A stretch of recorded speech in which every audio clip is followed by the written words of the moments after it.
Hello, I'm Susan Averbach, and this is the podcast of the Middle Way Society.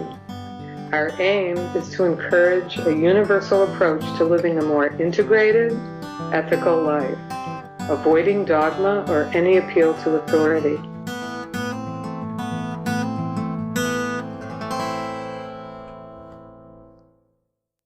My guest today is Stephen Batchelor.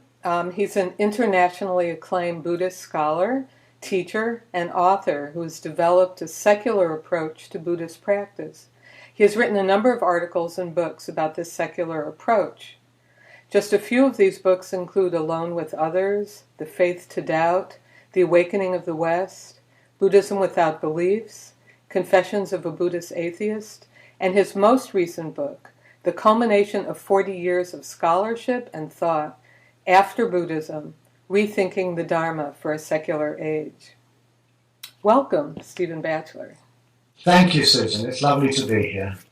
First, I just wanted to tell you how important your work has been to me in my training as a rabbi, because I have a similar secular approach to my tradition, and I also have a meditation practice, and what you have written speaks to me very strongly, and it has just helped me in my personal life tremendously. So thank you so much. That's okay. Good. So let's talk about the book. I have a question about why it's important to legitimate your teaching with early sources. I know in rabbinics, if I quote a sage when I'm giving a talk, people are going to listen to me more than if I just say, well, this seems wise to me. And I do get really excited if a sage said something that makes sense to me, now and then. But basically, could you share with us your reasons for pointing out these early sources? Mm-hmm. Well, to answer your question in the kind of detail it deserves would probably take most of the rest of our time. In some ways, you have to see this as part of a quest that I've been on for the last 40 years. And that is to try to sort of burrow back to what the very kernel of the Dharma is about. And ever since I began with the Tibetan Buddhist training in the Gelugpa school, I was told to critically analyze everything that I was reading, not to take it just on trust, but to look at it in terms of whether it's made sense, whether it's reasonable, whether it was compatible with our current understanding of the world, and so on. And my Zen training likewise emphasized the priority of questioning, of great doubt. Mm-hmm. And this resonated, in any case, with my own sort of upbringing as a humanist, as an agnostic, possibly as an atheist, which again was a tradition in which you were very strongly encouraged to think things out for yourself. Mm-hmm. Mm-hmm. So at some level, therefore, my critical study of Buddhism has been a pursuit of my own critical mind, as it were. But it's, of course, it's far more than that. So in many ways, this project of mine has been going back all these years as an extension of my own critical inquiry. The other sense of it that has to qualify that, though, is that I feel that I belong to a tradition. And my whole adult life has been steeped in this tradition, which, for lack of a better word, we call Buddhism.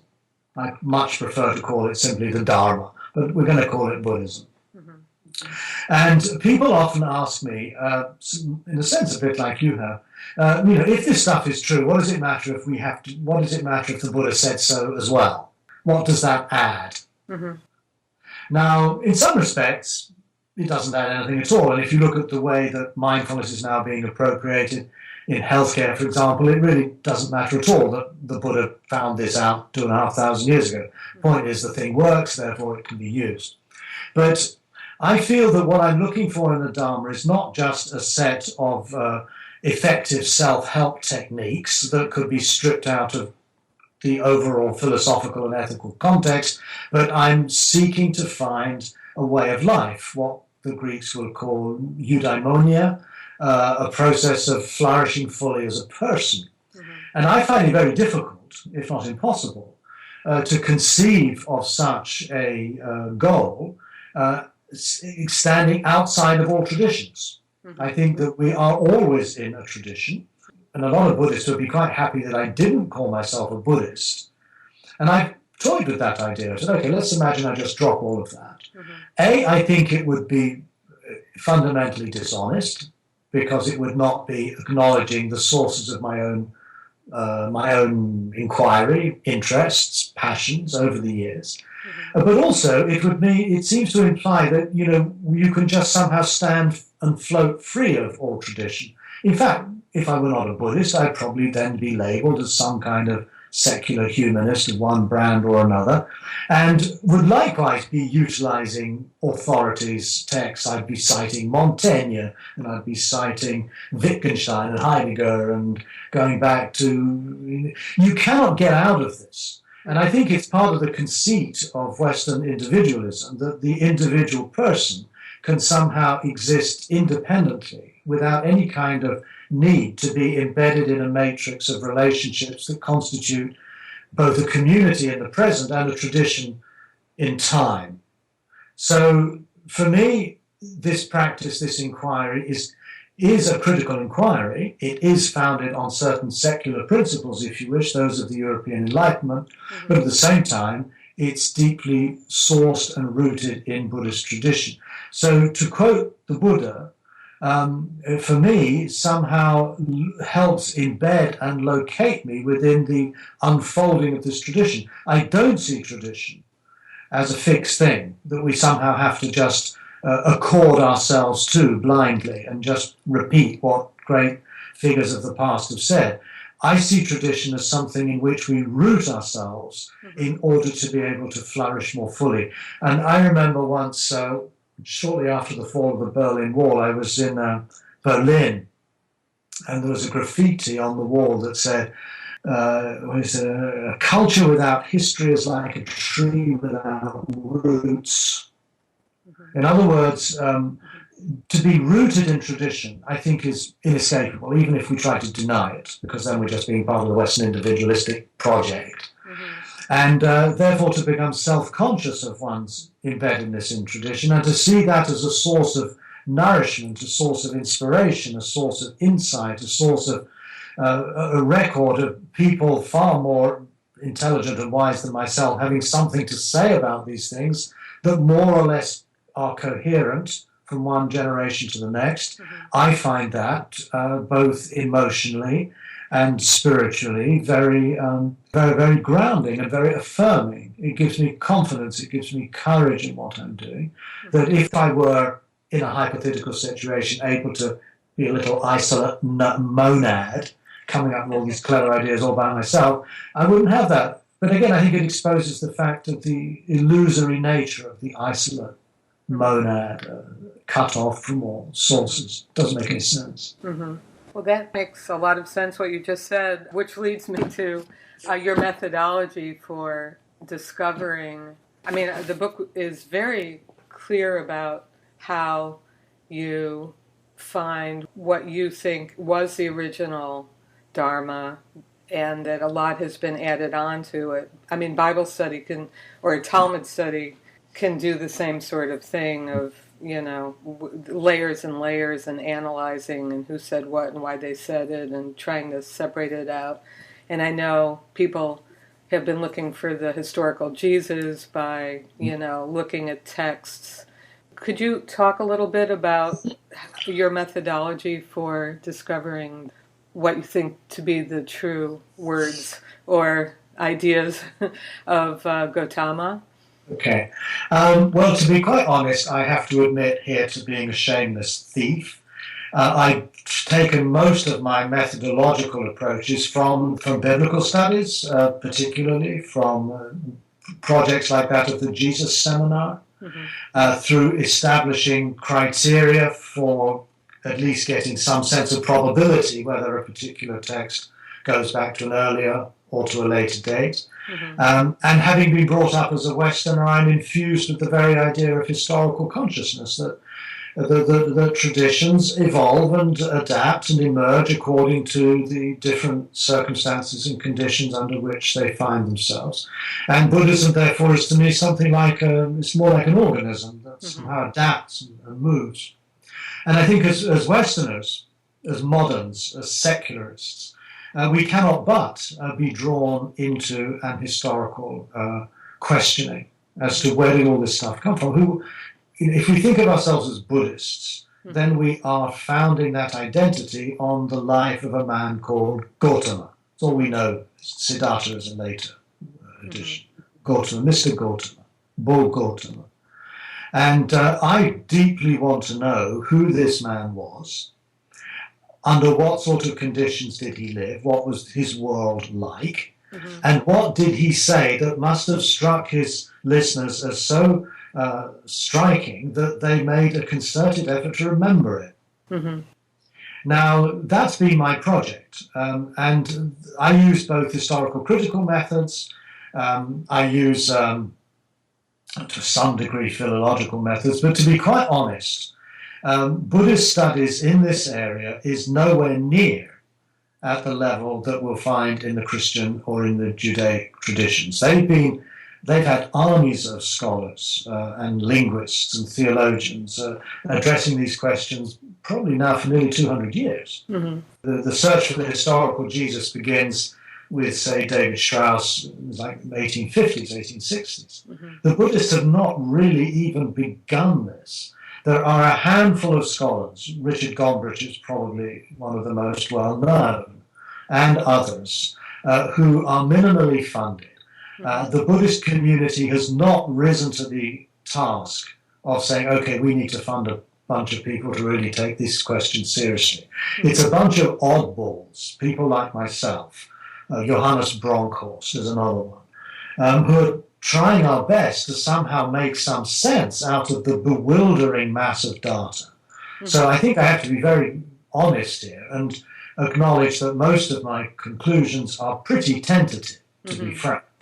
It would be enormously arrogant to claim some of the things that I perhaps do claim with the sort of certitude that you would find in, say, Christian or Jewish circles regarding the historicity of certain statements in the Bible.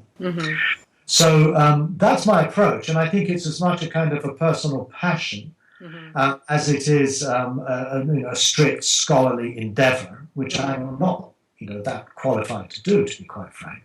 But I cannot but do this kind of work because it's what, to me, draws me, in a sense, irresistibly to those questions that I'm seeking to unravel.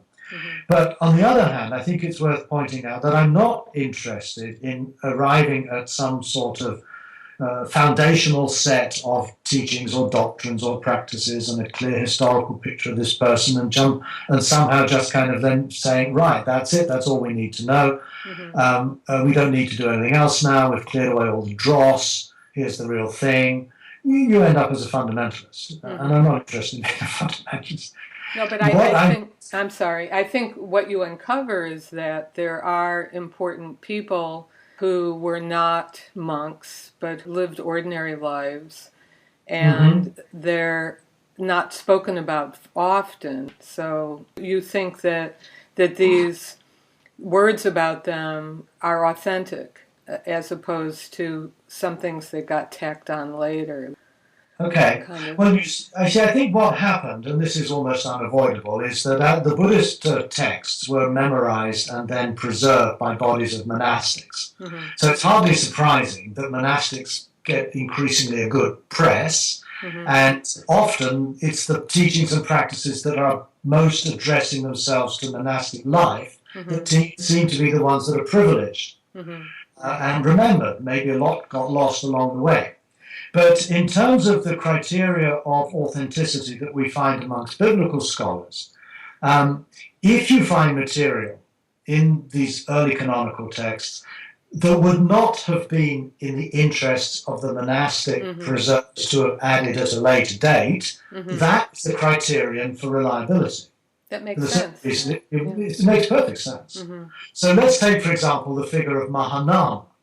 Now, Mahanama is not a person most Buddhists would have ever heard of, unless they confused him. He's one of the 5 ascetics of the first discourse, also called Mahanama. Again, a pretty obscure figure. But Mahanama, that I explore in my book After Buddhism, is a character we can actually reconstruct a fairly detailed biography of. There's numerous discourses in which Mahanama is in dialogue with the Buddha. We can if we pick out all the different episodes where Mahanama is mentioned, in the sutras, but I also draw upon certain commentarial texts as well, we begin to get a very clear picture of who this man was. He was the Buddha's first cousin, and he effectively took on the job that Gautama would probably have had to have. In other words, as the governor or the ruler of Sakya, he took that role on. And he became a follower of Gautama, probably at a fairly early date. And they remained in dialogue and conversation and as part of the same community right up until the end of their respective lives. So by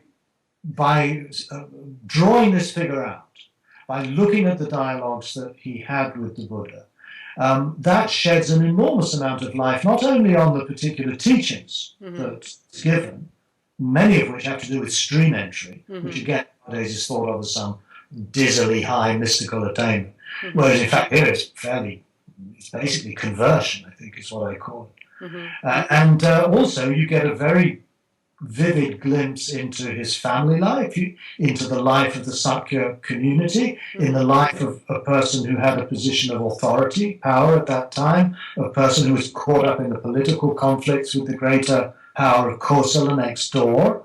Suddenly, the Buddha's world of 4th century, 5th century BC begins to open up. Now, I find it very difficult to consider that all of this rather tawdry and quirky material was invented at a later point. For what reason? Right. When Buddhists started inventing stories of kings and so on, they were always mythologized. They were always these more than perfect people living in these impossibly beautiful palaces and blah, blah, blah. That's Mahanama doesn't come across that way at all. He comes across as a recognizably human figure who is quite open about his internal conflicts within himself. He's very concerned about the political struggles he's involved in. All of this comes out.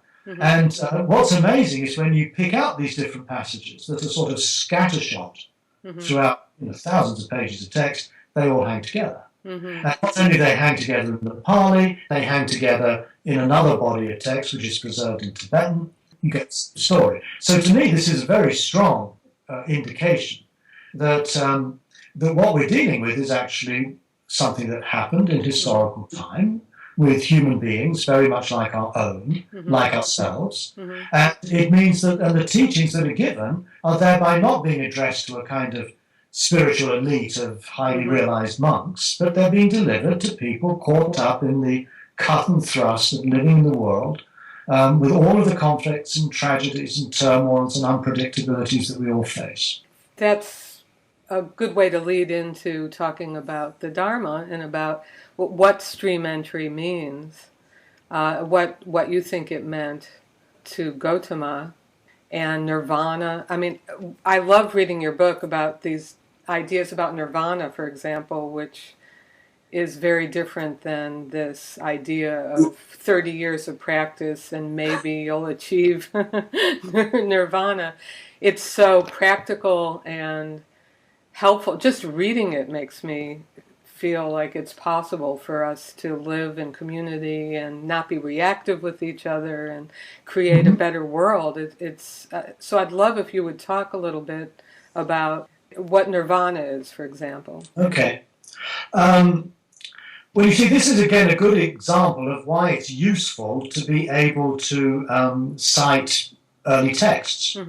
If Stephen Batchelor were to say, I think this is what nirvana is, I don't think anybody's going to pay a huge amount of attention. That's just my opinion. But if I can make a claim about nirvana or about stream entry that I can ground in early canonical material, then it carries obviously a great deal more weight.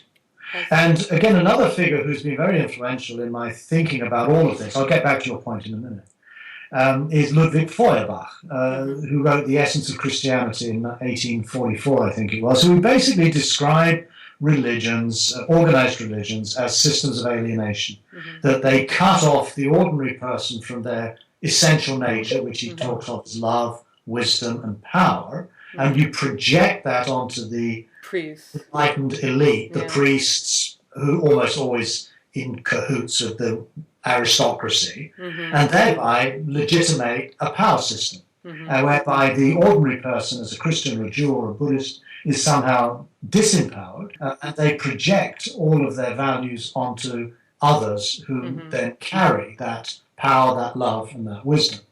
So what I find with notions like stream entry, for example, or nirvana, is that they've suffered from this process of alienation.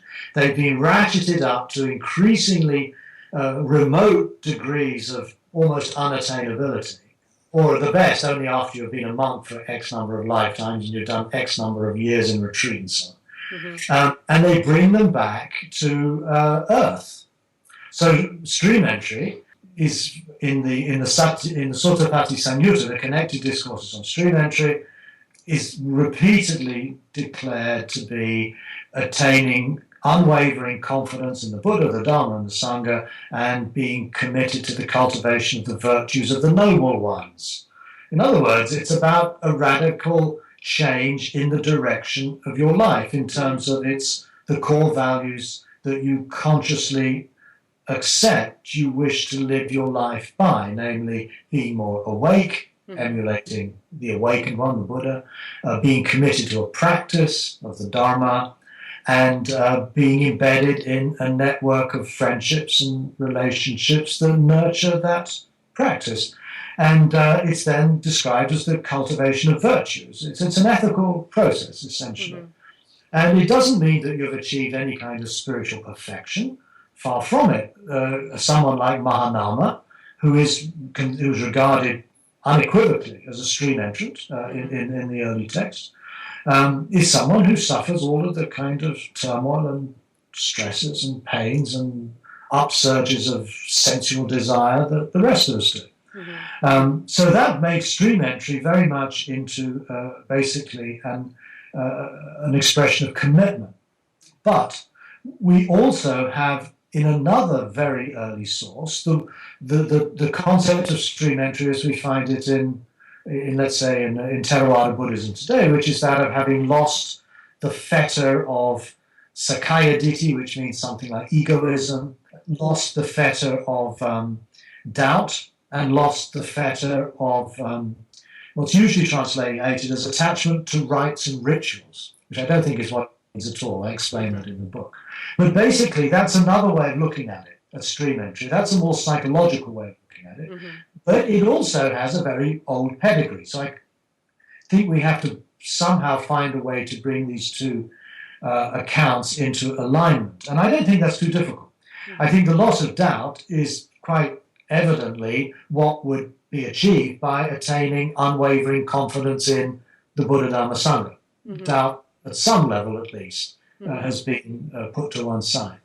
I think attachment to rites and rituals means something much closer to adopting a situational ethic that is no longer bound to moral rules. The word rites and rituals is actually sila bhata, which means sila means morality, bhata means rules, ordered rules.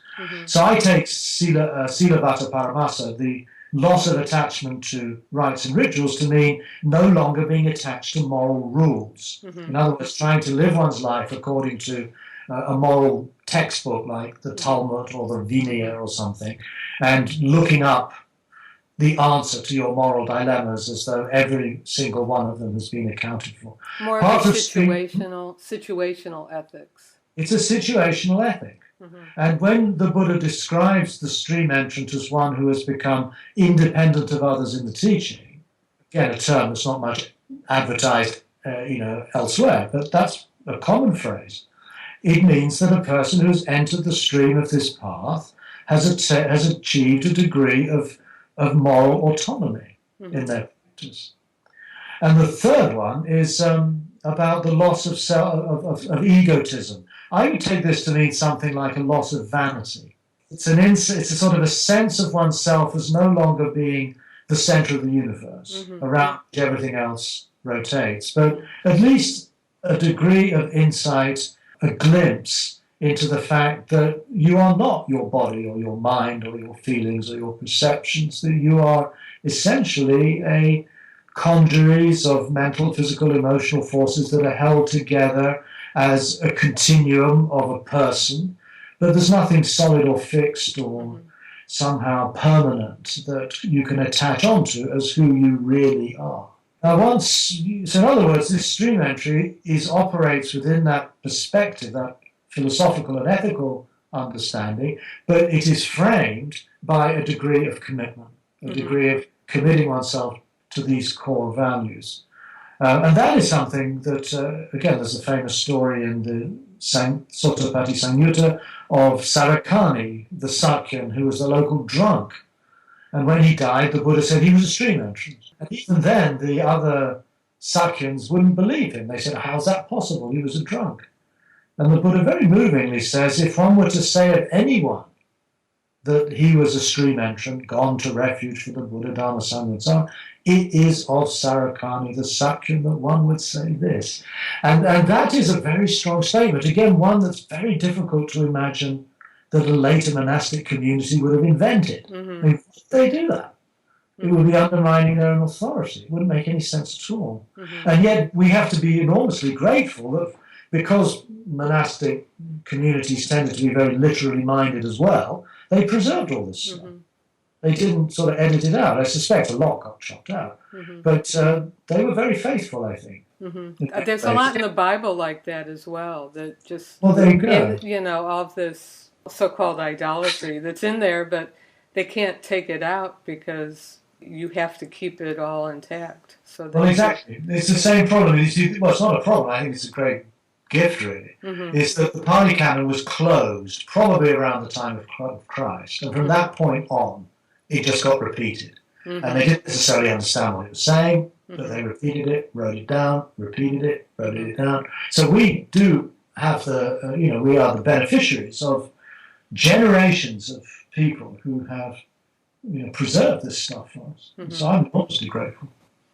Yes, and I hope our listeners will pick up your book and look in more detail about all of these ideas that you're talking about very briefly here, because there's so much more about the methodology and stream entry and the idea of nirvana. Maybe we could talk now about the 4 tasks as opposed to the 4 noble truths.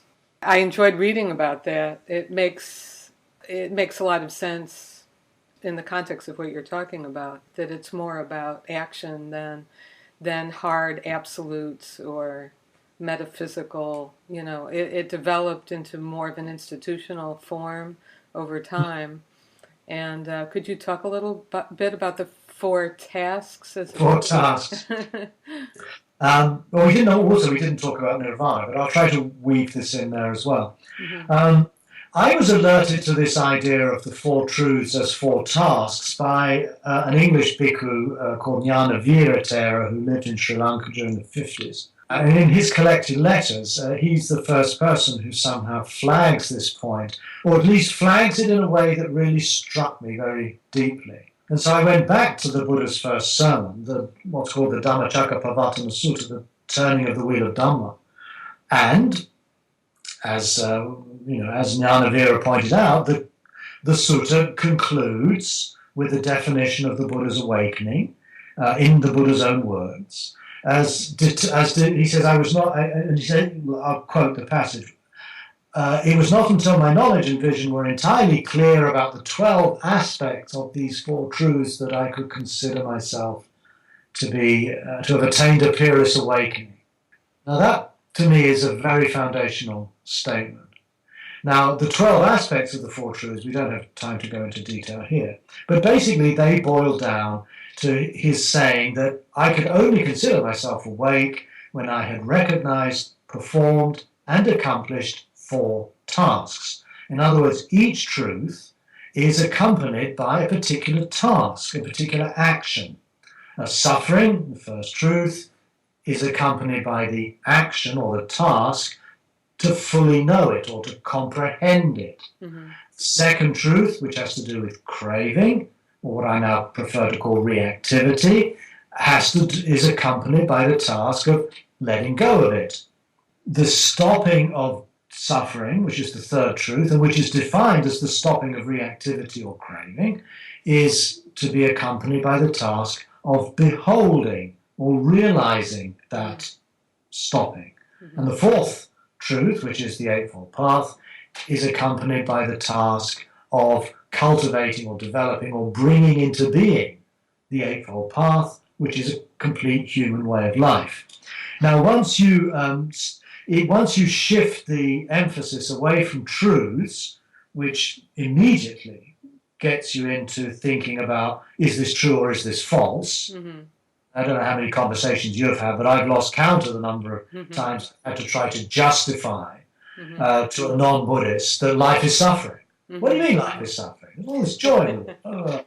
And so you have to say, well, but it sets a frame of thinking and seeing and talking as soon as you introduce the word truth. Mm-hmm. If you introduce the word task and you start from that, then immediately the question becomes, how do you do that? Mm-hmm. Not is that true, is that false? Mm-hmm.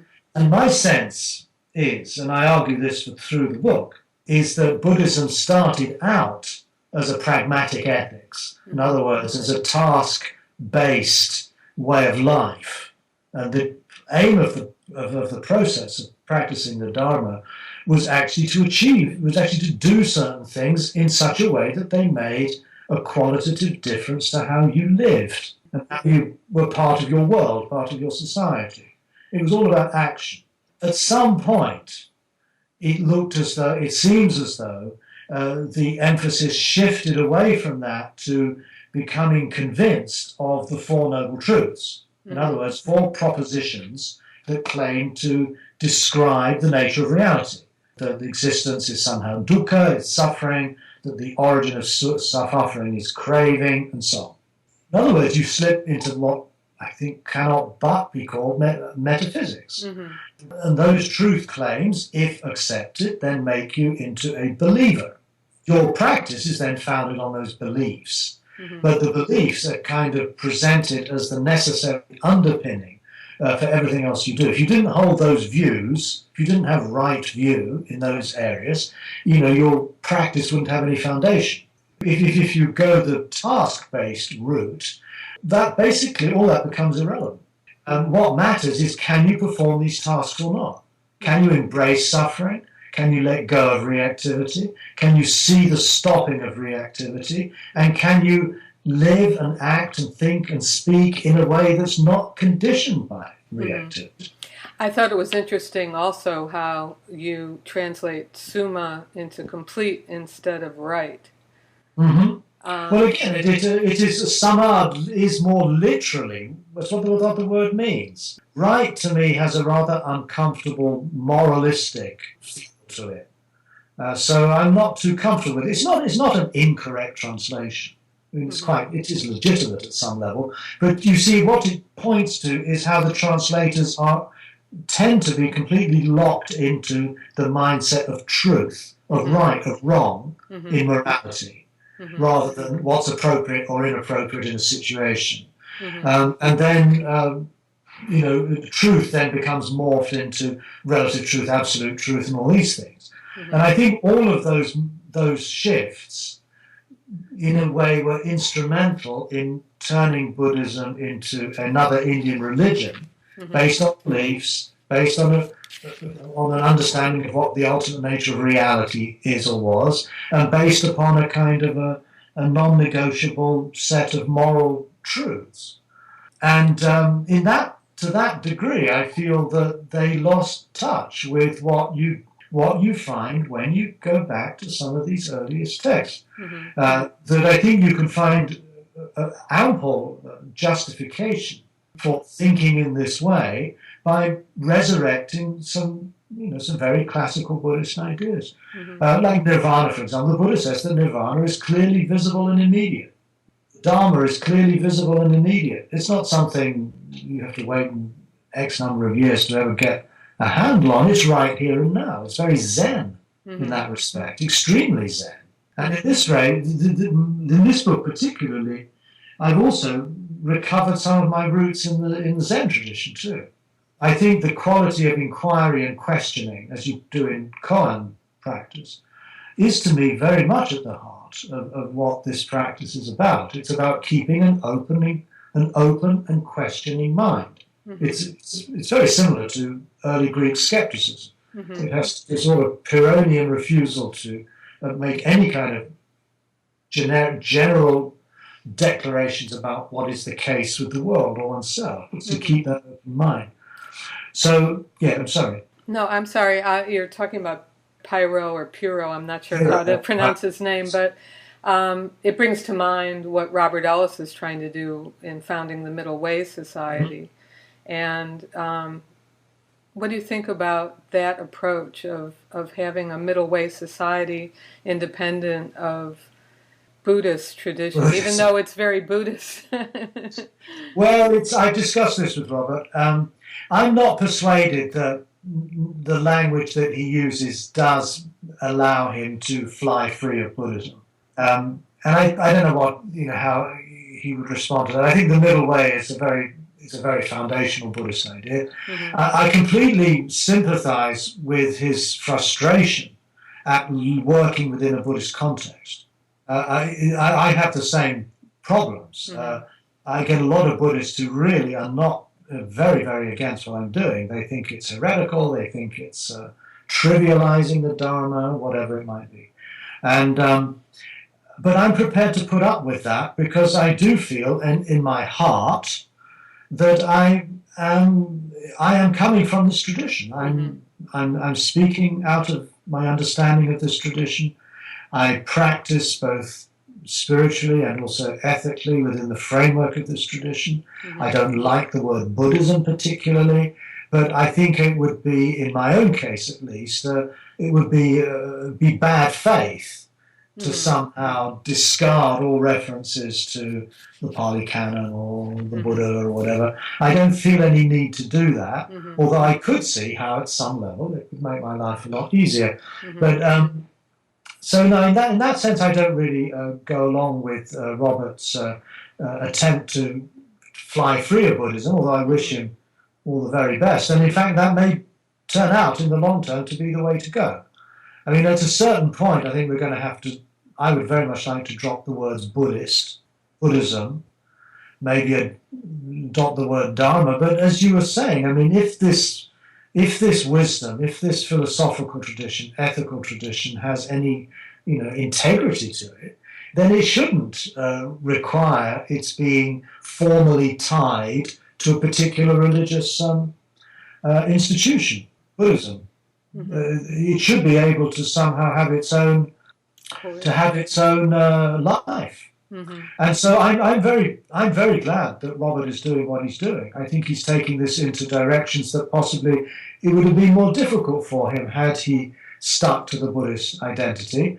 But at the same time, when I read his material and I listen to podcasts and so on, there's an inescapable awareness that there is this tension with this Buddhist past that is acknowledged and somehow not acknowledged at the same time.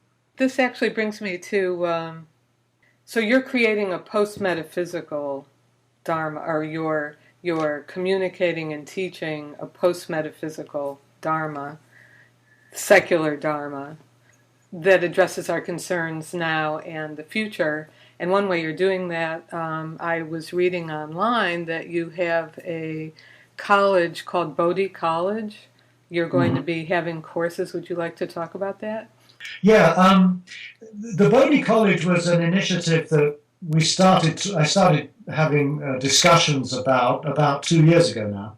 And four of us, Christina Feldman, who's a Vipassana teacher, John Peacock, who's a Buddhist academic and meditation teacher, Kinchana Weber, who's a former Theravada Buddhist monk, we all kind of came up with the same idea around the same time, namely to put together a study and practice program that would be focused pretty much entirely on what we call early Buddhism. Early Buddhism being the name we give to, let's say, the discourses of the Pali Canon, their translations in Chinese and Tibetan and elsewhere.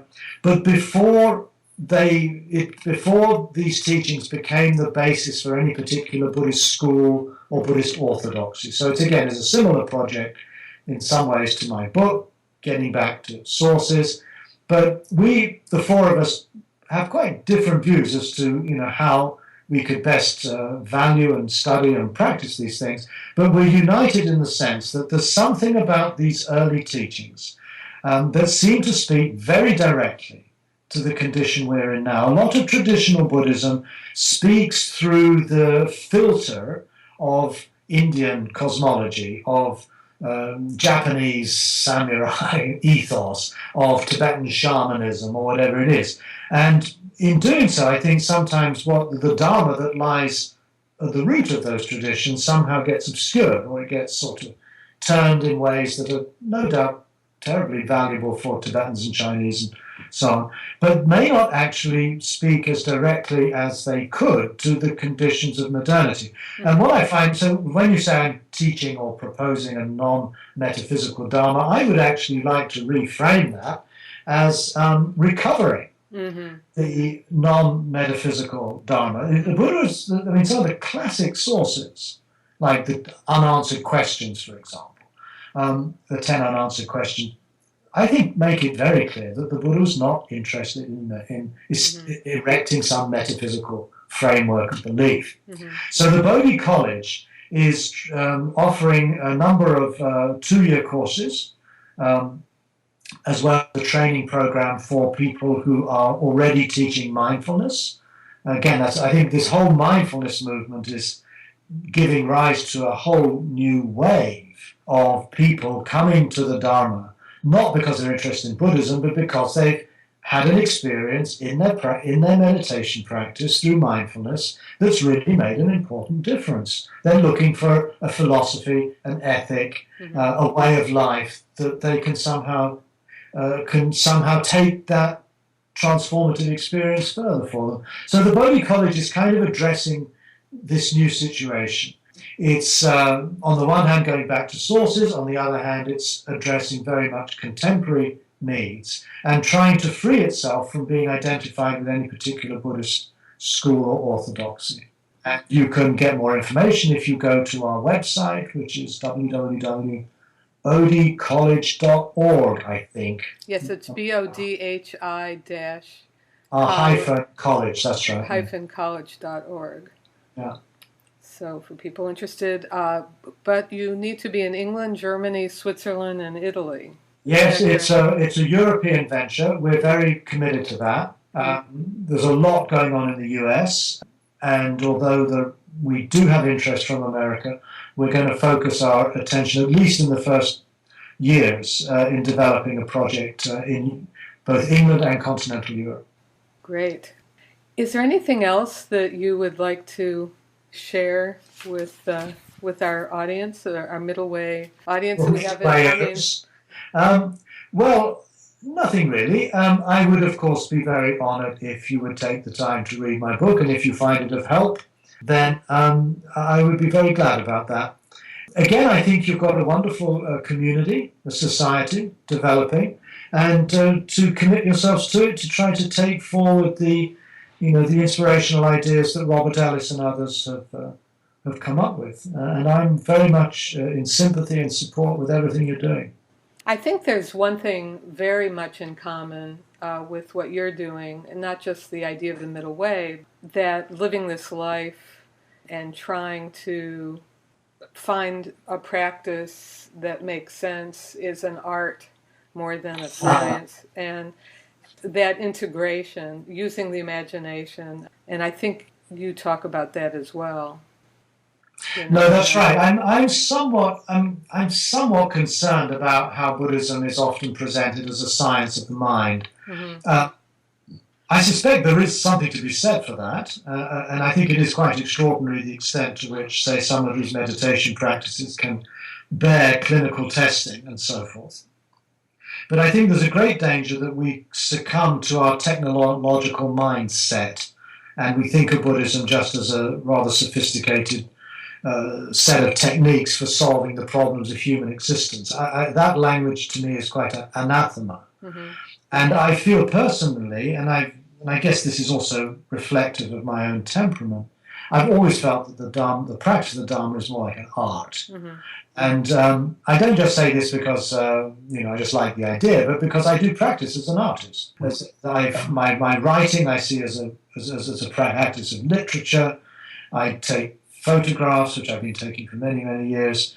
I do collage work, and all of these activities, these artistic activities, are for me very resonant with what I call my practice of the Dharma. Mm-hmm. And my practice of the Dharma, my body and my mind, as it were, are the raw materials of my art, mm-hmm. if you want to extend that metaphor. And that, of course, does include imagination. It includes creativity. It includes learning to think outside the box. It includes working towards cultivating a vision, and not just somehow believing that Buddhism has established itself in all these traditions over these years. It's complete and perfect as is. It's just our job to put these practices into action, and then we'll benefit them and we'll generate the results. Bingo. I find that's a very deadening way to consider the Dharma. But most traditions, Buddhist traditions, don't really think there's any room for much improvement. Maybe you could tinker with this or tinker with that. But effectively, every Buddhist tradition believes that it's somehow got the final definitive teaching and practice that is all that you really need. And that may be helpful to many people, but frankly I find myself rebelling against that kind of view of things, that mm-hmm. there is nothing more to know, there's mm-hmm. nothing more to be done. I think when we look at Buddhism historically, we can see that it's endlessly mutating and changing. Mm-hmm. according to new circumstances. And that alone, to me, it raises a lot of these ideas of the Dharma as a science, as a technology, as a technique, highly questionable. Because they may be technologies that work well in particular settings, but do they speak to the condition we're in now? It's to some degree, yes, but I think in many degrees, no. So we need the imagination. We need to think differently about what we're doing. Yes. That makes a lot of sense, and I think that's true in all of the religions.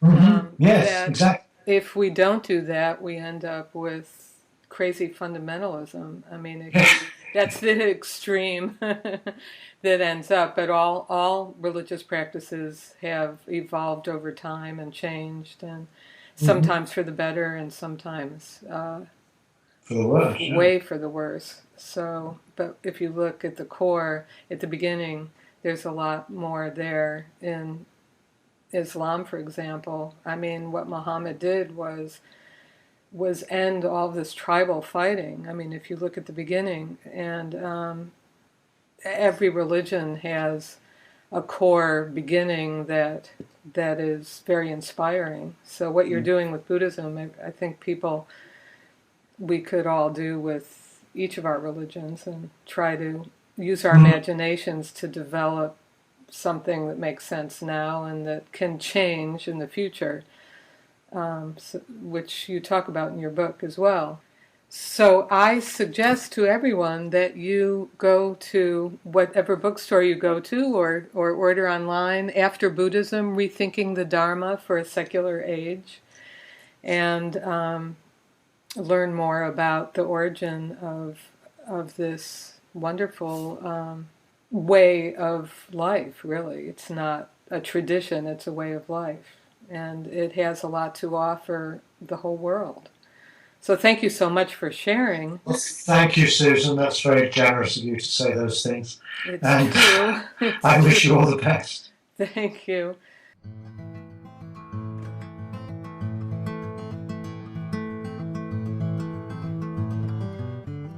You can find out more about Middle Way philosophy at www.middlewaysociety.org.